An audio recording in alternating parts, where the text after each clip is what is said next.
First of all, I'd like to say thank you for doing this keynote here, or it's more an overview of other activities. I'm not talking about FX.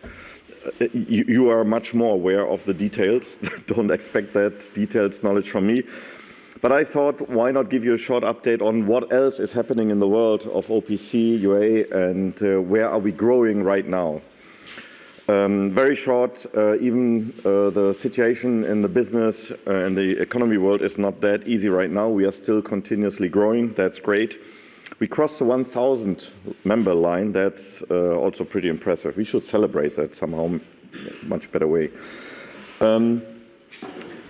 Maybe you are not aware of that, and that's why I put this slide on. The OPC Foundation it started in the OT world. That's true. And so the who is who of OT companies are member of the OPC Foundation. But OPC is also pretty popular and more and more popular in the IT cloud world. And I do not know any other association, but we are proud that we have the who is who of IT cloud companies also being a member of the OPC Foundation. So Microsoft, AWS, Alibaba, Google, SAP, Huawei, IBM, they are all members of the OPC Foundation. If you have time, go to the Hall 5, and then you see exactly the history and the success journey of the OPC Foundation with a lot of details, categorized in organization, in adoption, in technology, success stories. Obviously, the field level communication is part of that, starting in 2018. And we should add more milestones, for example, when the first product is out on the market. So whoever has the first OPC UAFX product on the market will be on this wall. So hurry up, right? That's my message. Talking a little bit broader on OPC, a lot of people think, and hopefully you help me on educating and addressing the market, that OPC is not a protocol. Also right now on this show, a lot of people come, should I go with OPC or MQTT? And that's a wrong question a little bit, because MQTT is part of the OPC specification of part 14 of PubSub. So the right entry point to explain OPC is, first of all, it's a super rich modeling language. That is what we need for the world of the digitalization. Also, the FX teams first agreed on what are the data we like to exchange and so on, and then you start on the behavior and so on. But first you agree on data and information standardized. And that's what OPC is delivering as a meta modeling language. And then automatically very flexible transport and security is included. And obviously, you personally, with focus on FX, you are interested on PubSub over UDP. I'm aware of that. But there is another layer between PLC to SCADA to MES to ERP. They are more focused on OPC over with the client server on TCP communication, which was the starting point 2006. And the cloud people are also using PubSub over MQTT. But also the IT world is asking and using more and more the REST interfaces. OPC provides REST interfaces, and that makes it really helpful for the IT world to access super standardized information through REST interfaces. And security is for sure integrated by design. Nothing has any value if security is not available. Even interoperability has no value without any security. I'd like to show you that we established also a cloud initiative. Again, I wanted to rise up what else is happening, and we copied a lot of the scenarios what the field level steering committee and the field level communication group did. We copied that, the best of, to this cloud initiative. So the vision of the cloud initiative is to accelerate the interoperability of IT and cloud applications through the OPC standard. And you clearly see that we also made a bubble on where we are, what we like to address. It is a transport from the OT world into the IT world. It is cloud applications and solutions like digital twins, product passports, I also believe that OPC will play a key role with data spaces, but also cloud-to-cloud communication. And also, we took the same slides. It was easy for us, Peter. We just took your slides and put in replaced field by cloud. So it is the same scenario. We are aligned with the technical marketing control board. A little bit different is we are proud to have also an end-user council from begin. I'm talking about that in a second. But the rest is fine. We also have a couple of cloud working groups. So who is on the steering committee?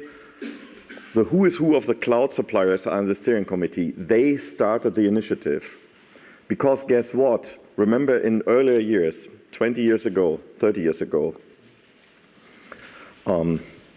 the younger ladies will not remember that time, but all the older gentlemen here in the room are aware of that SCADA companies had to implement a lot of drivers for all the PLCs because all of them had different proprietary protocols.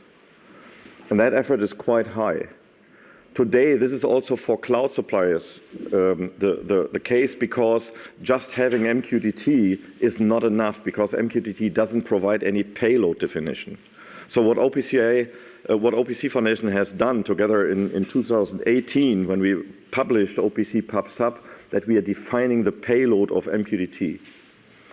And this is great for the cloud suppliers, because then they also have one standardized transport for standardized information from all across the automation world. This is what they love.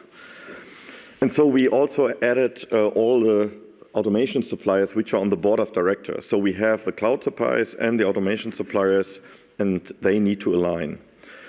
We are also proud that Google Cloud joined the cloud initiative. I'm not reading this in detail.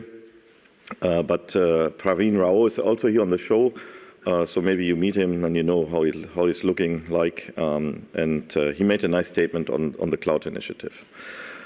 I talked about the end-user council. This is where you see the logos in the middle. We already had the kick-off meeting of the cloud initiative, of the end-user council, where 25 who's who companies joined. But unfortunately, within 2 weeks, where we did the preparation here for the show, we didn't get all approvals from all of them. These companies provided us approval to show their logo. They are behind this initiative. And the job of this end-user council is to review what the cloud companies and the steering committee members are doing. Does this align with the requirements of end users, or do they have additional requests? So that everybody is aligned. We want to bring everybody to one table and agree on priorities, what is the need of the market, and what should be done first. The major goals of the initiative are, first, provide interoperability of IT and cloud application. That's more the transportation part. What I'm really proud on, and I have never thought about this would really happen, is the second topic, that all cloud suppliers agreed that having OPCUA information being in a context described by the UA modeling language has such a high value that they agreed to keep the context of that information in their cloud systems.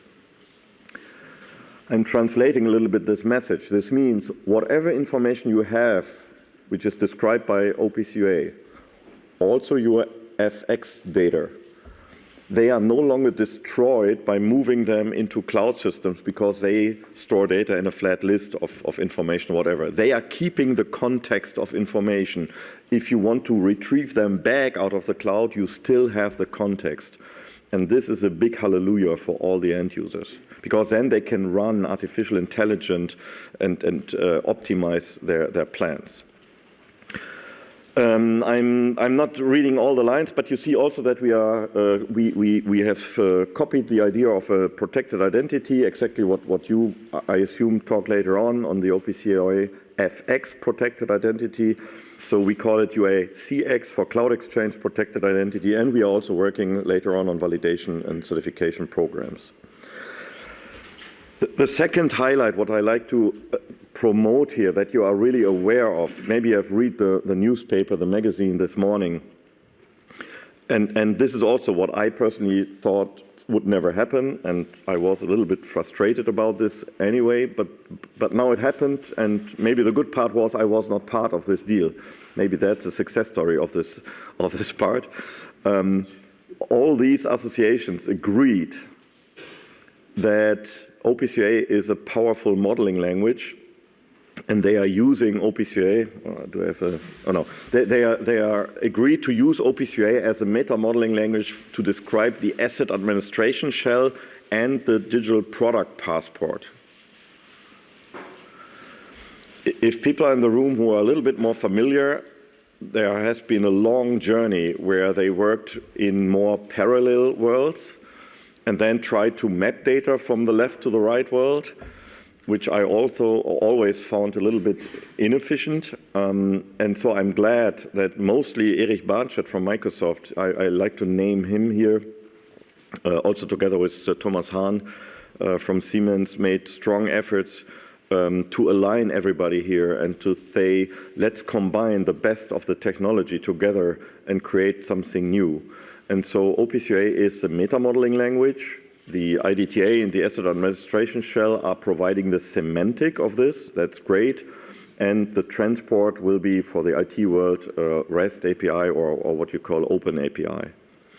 And together with that, we believe we work really strong together. In the same room, we have another information meeting about this efforts. It's starting at 2:30 if you like to be there. And then Erich Barnstedt is doing a 20-minute presentation on the technology, and a lot of leaders of these associations are also doing a short statement. So I believe the right people have been in the right room to only talk about technology and keep politics out. That was a success story, I believe. Okay, short update. I have to update the number. There are 150 groups who have designed information models based on OPCA, and it's in all of what you think about. It's not only discrete manufacturing, it's also process industry, but more and more also the energy market. Specifically, the renewable market has started designing their models on OPCA. So it is not only wind turbines, it's also solar panels and so on.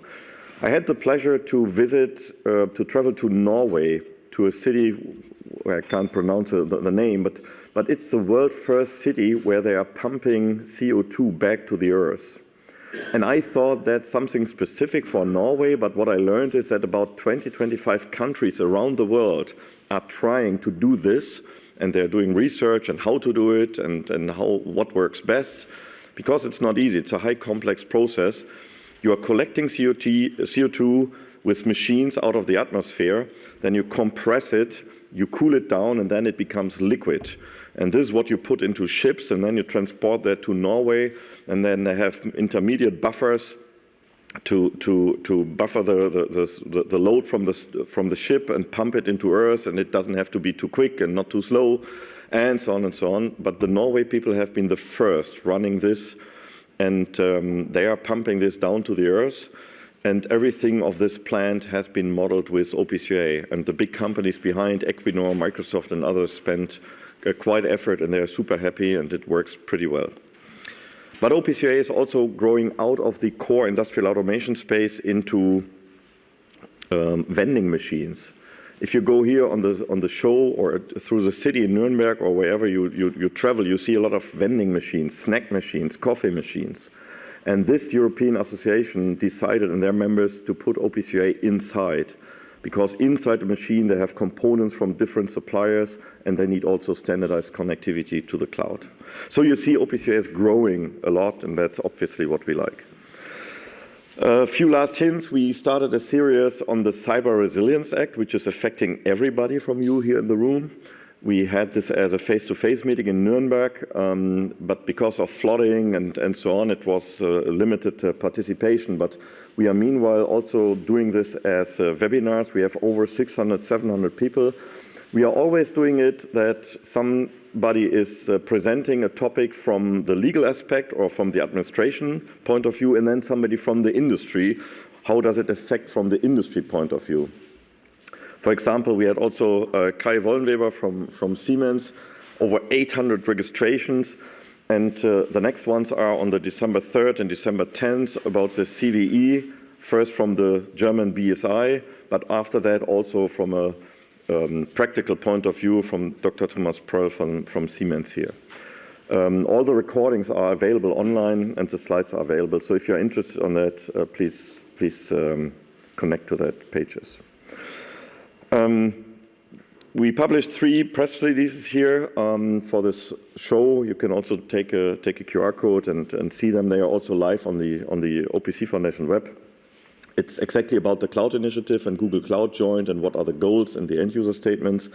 It's about this joint forces for the digital product passport that you see. This has been really a press release aligned from 8, 9 associations.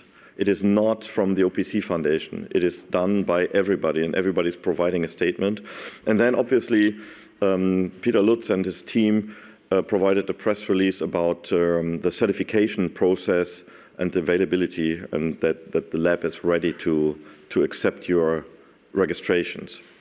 So all of that we are showing at our booth in Hall 5. Hopefully you have time today to show by and get a little bit more information and see fantastic demos, or just go to Erich Barnstedt, clap on his shoulders and say, congrats, that would also be really something nice because he earned it, right? That was my short overview. I wish you having a nice afternoon here. I have to run immediately because I'm expecting a Japanese delegation. But Peter, everybody had lunch already, so it's now quiet in the room and you can take over. Yeah, that's okay, thank you so much.